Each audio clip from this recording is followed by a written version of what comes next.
Hey everybody, it's Olivia and it's the 1st of January 2013 and I've been meaning to make a video for ages, but I've been really busy and lots has been going on in my life, both good and bad. So this is just kind of to fill you in on kind of the big thing that happened to me a couple weeks ago, which is going to have a huge impact on my life, and it's because of POTS. So I'll get back to that in a minute or so. But firstly, I've been on Christmas holidays from college, and college is going really well. Really pleased with how I'm doing. I'm getting good marks in my exams. Yeah.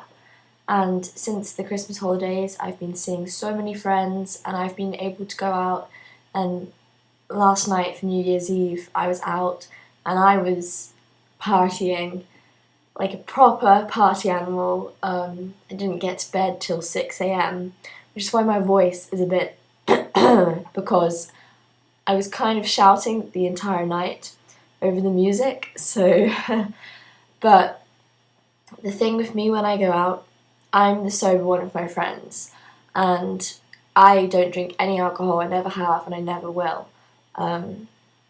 Not even a sip. Like, people have champagne on New Year and, you know, they'll say just take a sip, but I won't even do that because literally not a sip of alcohol will cross my lips. I just don't see the point in it, for me personally. So it's quite interesting to see everyone kind of that I'm with needs alcohol to have a good time, but for me, I am going around these places just the same as them, but so much better because I'm not throwing up or anything. I'm so happy and I'm smiling in all the pictures because I'm able to do this now, and for such a long time I wasn't. So I'm just literally happy on life. High on life, because yeah, I don't know. And a lot of people say that the photos they take of me, you know, people would think I am drunk because I get into the mood of things. I smile, I pull faces, I do silly dance moves because I can. And that's my reason for everything now. Why did you go out last night? Because I can. I'm not particularly into like clubbing, but I went clubbing because I can. It's New Year's and I wanted to do something that everyone else my age is doing. So yeah, no, I'm really happy with how I've done. And then I've woken up today and I'm tired, a bit croaky, but I'm okay. I'm sitting up and I'm making a video, and I've had lunch and breakfast, and I'm wearing my, one second, I'm wearing my support stocking things, which so attractive. They're only knee length ones though, because that's the only ones I can get.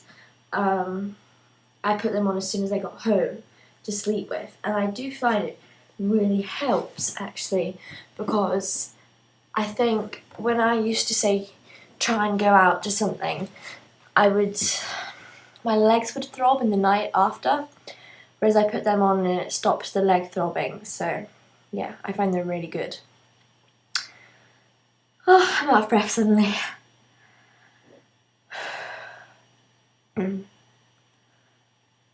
Okay. So the big news I have to kind of share with everyone, which when I first realised it wasn't good news, it made me really quite sad and frustrated. But now that I'm getting used to the idea, it's definitely turning into a good thing, I think. Basically, as you may or may not know, since having POTS, I've wanted to get better and go to college, sit what I should have missed in school, and hopefully go on and study medicine and become a doctor. However, about a week, 2 weeks ago, I was on track for this. I was having career meetings. I was working out what I can do for work experience and volunteering for things. And then I found out that to study medicine, when you're a medical student, before your first year is complete, you need to have had lots of vaccinations for things like hepatitis B and things like that. And for me personally, when I was 5, I had whatever injections you get when you're 5, and I had really bad reactions to them all, and it left a hole in my leg, and it's still there now, but it's not too bad. But it made me very ill, all the injections, and since having had POTS and my autonomic nervous system being so sensitive to any medications, like the reactions I would have when I would take beta blockers, for example, or anything, would, it put me in a hospitalized state because I was so ill. And so when I was about 13 or 14, I should have had lots of update vaccinations, like tetanus, diphtheria, polio, the one for ovarian cancer and things. And my parents didn't want me to get any of them because, number one, I don't tolerate injections, and number two, we don't know what it would do to me with my POTS and my autonomic nervous system, considering I couldn't even take a paracetamol without being violently ill for about a week afterwards. Or if I even the medication that I'm on now, if I slightly take a little bit much or a little bit less, depending on how I cut the pill, that can really affect me. So I suddenly thought, to do medicine, I will need to get all of these updates that I never got, and I will need to get all of the ones that you need to do medicine, because hepatitis B, it's things for blood work and everything, and you can easily pass it on patient to doctor. And I was looking into it all, and if it says when you're a medical student, you get screened as you start for any of these things. And if you have hepatitis B, it says you can still become a doctor, but you just won't be trained in kind of that close dealing relationship between blood, needles, things like that. And I thought, surely there would be some kind of legal thing that I could, if I got into medicine, I could then say, no, I refuse to have the vaccination, because it's my choice, it's my body, what I put in it, and therefore if I wasn't going to have it, could I not just be treated as if I actually had hepatitis B and just not be put to work with blood and things? But I've looked into it, and even if that was the case, I would still need my updates for all the other things. And with me, I was so ill, and now I am so much better. And I personally will not risk anything now to make myself relapse. And my parents have said things like, well, what if you did a science degree first and then did medicine, and that would be another 5-6 years away, and then you'll be stronger, better, you'll hopefully have outgrown POTS, then you can be a medical student, get all the vaccinations. And then I was like, no, because what if I do all that work over the next 5-6 years and I get the vaccinations, and because my body is so sensitive, it puts me back? Basically, my thinking is that for the rest of my life, I'm never going to get a vaccination. I'm never going to get vaccinations that you need to travel abroad places. just because it doesn't seem worth it for me. I'm sure a lot of you with the condition would understand that it's so bad when you're that ill, and I'm sure you understand that if you somehow get better, you wouldn't risk anything to go back to how you were. And so I'm suddenly thinking that it's kind of not in the cards for me to do medicine, because I will never risk getting vaccinations, no matter if I've completely outgrown POTS, I will never risk it. Because I don't think it's worth it. My mum says to me, out of all the jobs you could do, you choose to do the one that puts you at risk of making yourself permanently ill. And as much as I wanted to do medicine, for various reasons, I really wanted to go down the whole kind of research into the autonomic nervous system and set up lots of kind of POTS clinics and really research into dysautonomia and try and find some treatments. But I just don't think that's going to happen now. Well, I know it's not, because I'm not going to do medicine now. I just won't risk it. And my dad says to me, oh, you can't say never, but I can, because as I say, years and years in the future, I'm never suddenly going to get those injections, especially when I was younger and I had just the normal average injection and it made a hole in my leg.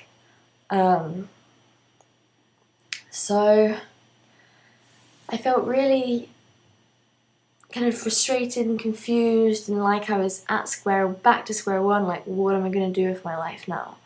And I went out to a school reunion, and everyone there is at university, and I've got one studying medicine, one studying physics, one studying veterinary, one studying history, on all this.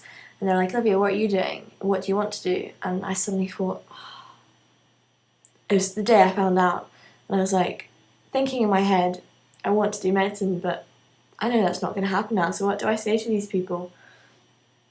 So, yeah, it was a bit of a tricky week to get my head around, but now that I've got to move on, I think. I don't see it feasible for me to ever do it now. So I've been trying to think of alternatives, and I'm lucky in the sense that science isn't just my kind of strong point. I think I'm, quite an all-round person, that I could do anything. But I want to do something amazing. I want to love what I do, and I want to be old and look back on life and think that what I've done is worthwhile and has achieved things. So I'm still going to go to college. I'm still going to aim to get all my A's in my subjects.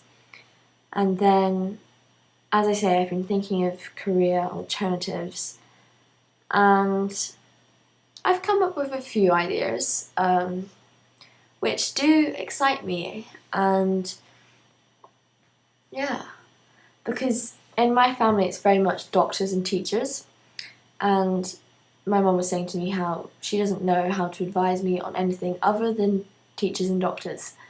And so I'm thinking, for me, I'll go down, do something a little bit alternative, but yeah, it's tricky to know. I would say my suggestions, but I've not told anyone my suggestions yet, so I kind of want to keep that to myself until I've researched into them all a bit more. But my hope is, if I can get all my A's at college, then the options are endless for me. I hope. So yeah, that's my update. That's what I wanted to share with you all. And Happy New Year! No, but it is a Happy New Year because last year was amazing for me. I made so much improvement. If this year I make as much improvement as I did last year, I'd be the happiest person in the world. I already am one of the happiest people at the moment.